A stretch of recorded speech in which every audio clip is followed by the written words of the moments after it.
続いてのプレゼンターはセカンドさんです。お願いします。はい、よろしくお願いします。セカンドです。日本とドイツ2人組なので、2MD セカンドと申します。よろしくお願いします。まず簡単に自己紹介の方をさせてもらいます。ケビンさんと僕がハーフハーフコデンと申します。ケビンさんはプログラマーで僕がデザイナーというような形で、この2人は1ピクセルで知り合ったということになります。はい、で今回僕たちがプレゼンするのは1ピクセルで知り合ったドイツ人と日本人が世界規模のゲームジャムルドムダーレでキノコのゲームを作ってみた件ということで、よろしくお願いします。でまず、もうちょうど1年ちょい前ぐらいに初めて会ったんですけど、ケビンさん自体はルールムダールに参加したくて、ゲームジャムをできる人を探していたということになります。で、僕はなんかよくわかんないですけど、やりましょう。でも僕はゲームジャムについて何も知らなかったんですね。なんで、とりあえず手始めに一緒にゲームを作ってみることにしました。じゃあこれそうですね。本当にこの1ピクセルは去年の8月からです。そうですね、からでした。本当にその初めての誰かと一緒に作ったゲームまでは本当に6ヶ月、8ヶ月かかりました。その Don't Push Me、その同じようなルルムダーレの1ヶ月以内のゲームジャムの形でハイスコアというお題に従ってそれを作りました。一緒にちょっとリモートで LINE 連絡を取りながら作りました。簡単にちょっと見る通りですけど、止まってます？もう終わっちゃった。無理やり乗客を電車に入れるゲームです。入れさせるゲームです。ということで、ゲームジャム大体分かった。じゃあルーデムダウン出ましょうと言われまして、よし出ましょう。でもルーデムなんとかって何？ルーデムダウンって何っていうところなんですけど、これはまたそうですね、ルルムダーレはそのラテン語でゲームのルルムはちょっとゲーム遊ぶという意味で、ダーレはそうですね、誕生かな。そうちょっと挑戦してみようという意味でもあります。そうという意味をして、もう今年15年目になりまして、38回開催されています。そうですね、コンポ部分とジャンプ部門があります。コンポ部門で絶対に一人で全ての素材を一人で作りながら48時間以内をゲーム作るというタイプで、ジャンプ部門の方は団体の開発者でもできて72時間以内でゲームを決められたテーマに制作します。そうですね、今回の、僕たちが参加したルルムダーレの参加したタイトルは結構数があります。コンポ部門の方は1104個、ジャンプ部門は1841個ですね。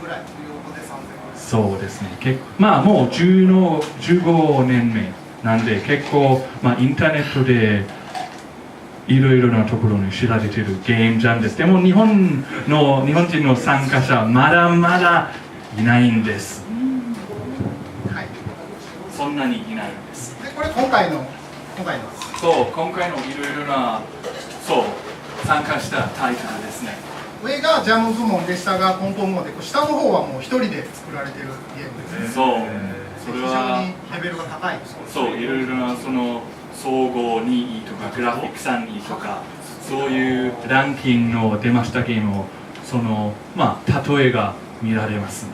すごいゲームはその短い間でも作られます。僕たちのゲームはあんなにすごいゲームになってないんですけど、でもああいうゲームでもできますね。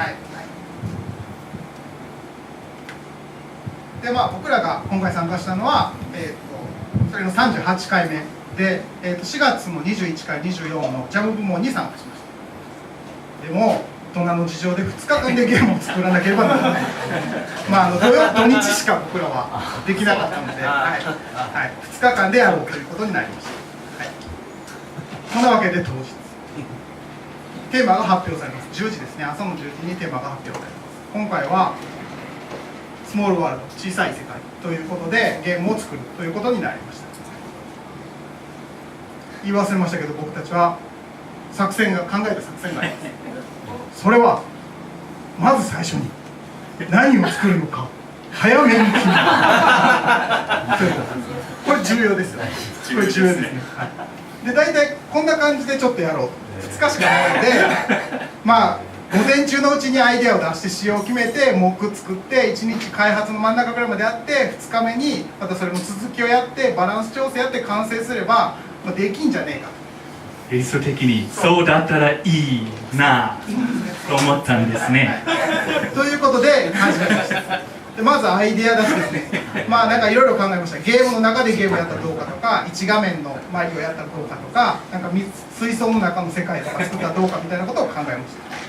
でも全然まとまらず時間だけが過ぎていきます。でいろいろ考えた結果、キノコと格闘ゲームということで、小さな世界で動けないキノコたちが戦う格闘ゲームっていうのがいいんじゃないかと。で冗談みたいなアイデアだがこれでいくことにしました。だってもう午後2時でいろいろこう考えたんですね。なんかこういう画面でこうやったらいいんじゃないか、ソテーとかソテーにしたり共存するとかね、そういろいろ考えたんですけど、動けないキノコがどうやって相手を攻撃するのか、胞子を飛ばして相手の要望を吸い取る、そもそもゲームとして面白いの。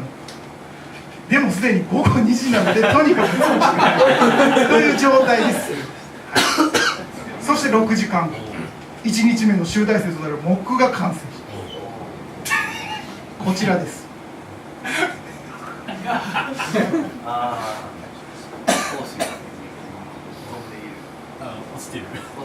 なんだこれ、大丈夫1日目の8時でこの状態、非常にやばいですね。1日目はここで終了しました。で本来こういう予定だったんですけど、ここですね超やばいです。で1日目の総括と反省点としては、そうですね、ちょっといろいろ時間かかりすぎましたね、そのアイディアを決まったまでに。それをそのアイディアちゃんと決めてボリュームも現実的に見積もらないといけないということは分かりました。僕は個人的にも一人でそのルルンダーレのいろいろな2回3回ぐらい参加したので、そんな知ってたはずですけど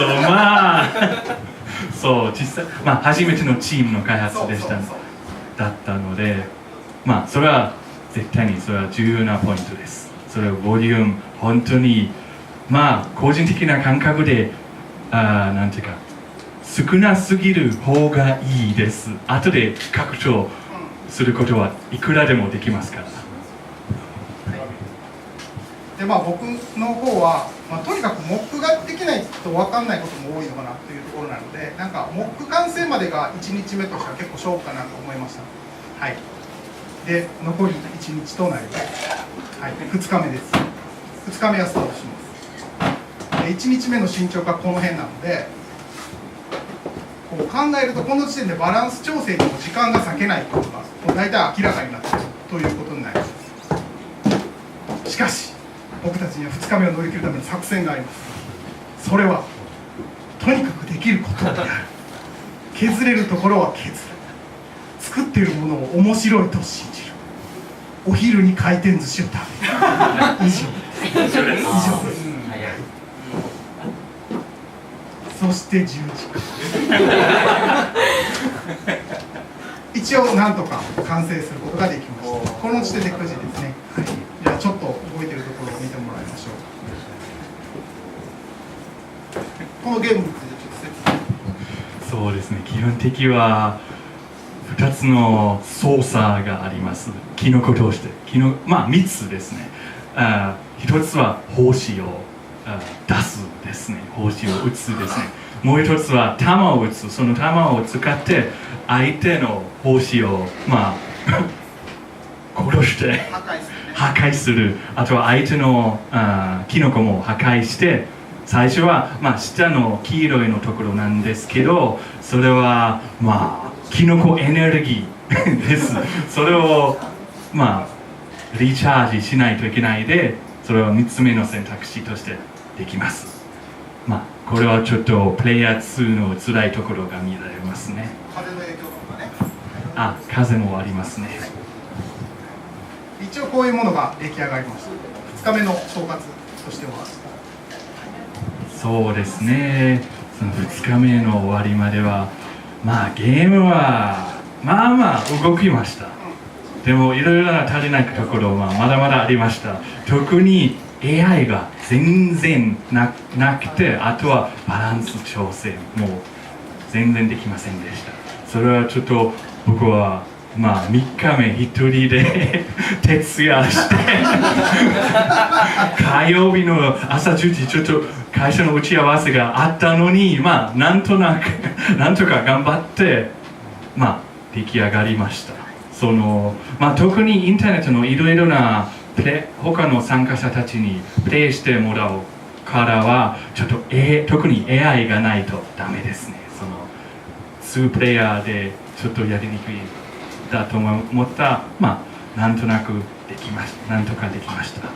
次はもっと効率よく開発できたらいいなと思います。で、僕の方はなんか結果的になんとかゲームっぽくできたんですけど、もうギャンブルに近いですよね。そうあれでよくできたなと思ってますけど、でもそういうのもゲームジャムだからちょっと面白いのかなと思いました。はい。で、そして一応これは結果発表というのがあります。で、一応もうすでに結果が出ているので、はい、それについてちょっとまた期待しないでください。結構絶望的な結果、そこまで言えないんです。基本的にはそれは全部の参加したそうですね、ジャムの方は1800個ぐらいだった。その中の半分ぐらいはその順位をもらいました。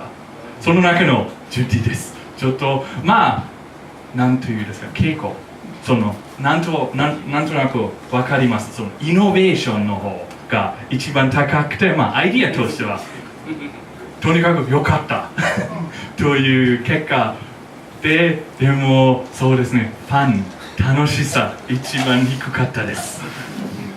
やはりシステムとしていろいろ改善しないといけないところが分かりました。コメントもしてもらったところありました。I really love the fighting game, but you cannot move idea. 格闘ゲームが動けないというアイディアが大好きというコメント。アイディアは面白いけど、でもそのゲームはちょっとやるのが複雑だなと思った。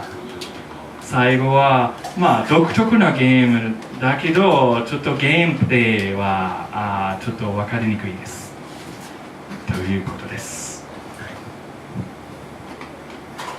結果は微妙だったんですけど、得るものが遅かったということで、そろそろまとめさせていただきます。はい、ゲームジャムをやった方がいい5つの理由ということで、1つ目はコミュニケーション力と判断力が養われるということで、ここの間でどういうふうにやるかっていうのをまとめたり、どうするかっていうのを決めるっていうのが、時間内にやらないといけないので、この辺りが養われるかなと思います。で、あと生産スピードが上がる気がします。短い時間で作るので、あれこれ上がってるぞっていう気がします。はい、はい、実際はどうか分かりません。はい、で、あと PDCA サイクルの重要性をしっかり体験できるというところで、これは2日しかなかったので、1日目プランして実際じゃあどうだったのかっていうのを1日振り返った時に、全然できてないよねっていうのを翌日もう1回それをもとに、ゲームの作りができるっていうところでは、ここはすごく重要というか貴重な体験ができたなと思いました。で、あとそれなりの想像欲求を短い期間に満たせるっていうところで、物を作りたいっていう、ものづくりの人間としては、コンパクトに物を作ってそれなりのリアクションをもらえるっていうのは非常に気持ちのいい体験だったなと思います。はい、で、とにかく楽しい。そうですね。はい、ということで皆さんゲームジャムやりましょうということで、次は、39が7月の29日。もうすぐですね。はい、あります。やりますか、ケビンさん。そう、やりましょうね。はい、ということで、に参加しますから。はい、僕たちは参加します。はい。で、あと、僕がお世話になっております、京由里さんお世話になっております。はい、ユニティのワンウィークジャムというのも、月1回、月1回、第4週ぐらい。第4週ぐらいやってます。今、1週間で150、60ぐらい。6月が170、はい、170ぐらいの作品が出てたりとかして非常に盛り上がっているので、こちらも皆さんもしよければ参加したらいかがかなと思います。はい、ということで、もうこれ両方やるの多分十分知れるかなと思いますのではい、はい、でもまあ皆さん参加したらいかがかなと思いました。はい、以上、僕たちのプレゼンはこれで以上です。はい、ありがとうございました。ありがとうございました。